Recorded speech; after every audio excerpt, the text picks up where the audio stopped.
Yo, what's up mga ka-sir? To this video, andito nga pala kami ngayon sa Hidden Rest House. Kasama ko yung aking wife at yung aking father-in-law. Yan guys, so binisita namin tong lugar guys kasi napakaganda rin ng lugar na to guys.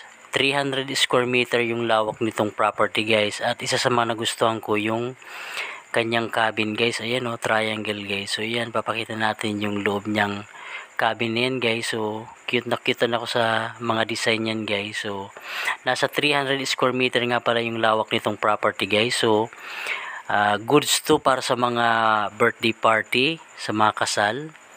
Yan guys, at sa lahat ng uri ng okasyon na meron kayo guys. So pwede nyong rentahan yan ng 5,000. So yung buong rest house na yan guys. So ayan yung kwarto nung cabin guys. So ayan.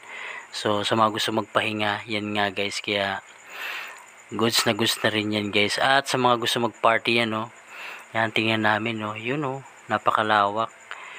Tingnan namin yung iba pang mga kwarto guys. So hindi pa siya naayos ng mabuti, hindi pa nalilinisan, pero malapit nang matapos yan guys. So binisita lang namin ang aking wife at yung aking father-in-law guys. So yun, napakalawak din ng lugar.